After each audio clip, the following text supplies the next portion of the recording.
निर्णय अंतिम में है 4 प्रश्नों में। तो मैं डॉक्टर अनुराग दीक्षित जी कहूँगा कि इसके बारे में शंभू उपाध्याय जी हमारे पहले बताएं। नहीं चला, कुछ हमारी संस्था में थोड़ा जो गति आई थी, जो तेजी आई थी, जिस तरह से हम लोग काम कर रहे थे, शैक्षणिक कार्य आगे बढ़ रहे थे, उसमें कुछ व्यवधान, जिससे कि संस्था में जो शिक्षा में व्यवधान हो रहा था और शहर में भी बहुत तरह की भ्रामक स्थितियाँ पैदा हो रही थी। 2 चुनाव हो गए और इसके अंदर काफ़ी विवाद चलता रहा और जब सोसाइटी रजिस्ट्रार ने हमारे पक्ष में फैसला दिया, विरोधी पक्ष हाईकोर्ट गया, सिंगल बेंच, डबल बेंच, वहाँ से मामला हम लोग रेफर कर दिया गया SDM के यहाँ धारा 25(1) में। SDM ने कि हमने हमेशा कहा कि सत्य पराजित हो सकता है, सत्य हो सकता है, लेकिन पराजित नहीं हो सकता है। हमेशा सत्य की विजय होती है और मैंने अपने हर स्टेटमेंट में एक ही बात बोली है, सत्यमेव जयते। हर आदमी ने मेरे ऊपर एक लांछन उठा के लगाया।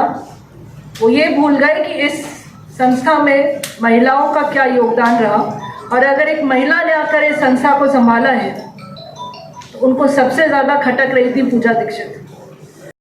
मैं doctor Shashikant Dixit, general secretary and chief secretary और साथ में प्रबंधक आर्मेला PG कॉलेज बोल रहा हूँ। आज जो हम पत्रकार वार्ता मैंने बुलाई है वो इसलिए बुलाई है चूँकि हमारे महाविद्यालय में विगत वर्ष फरवरी मार्च में चुनाव जो हुआ था उसके अंदर एक यहाँ के एक तथा कई जो असंतुष्ट सदस्य लोगों ने एक पैरेलल कमेटी बना करके एक चुनाव करा लिया था।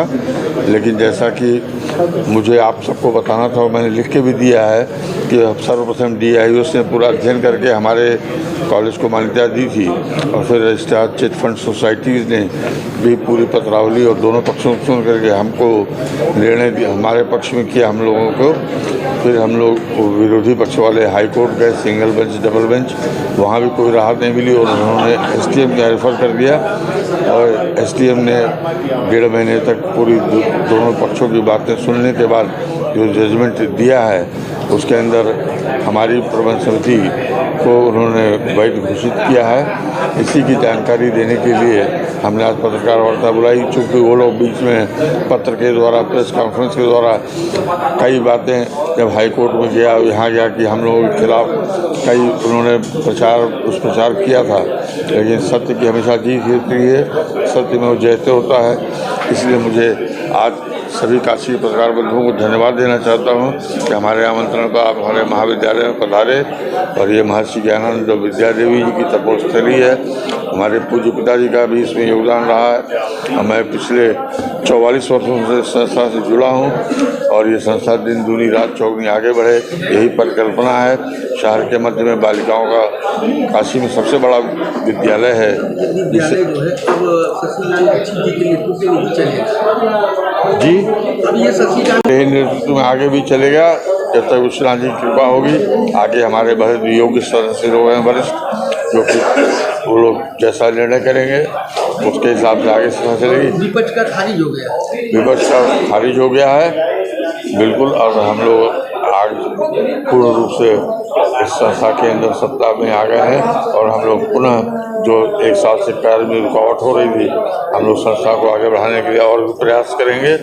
और आपको पता ही है कि राजीव गांधी दक्षिण परिसर जो विश्वविद्यालय को हमने दिया है ज़मीन, हम लोग हमारी 500 एकड़ ज़मीन वहाँ पे है।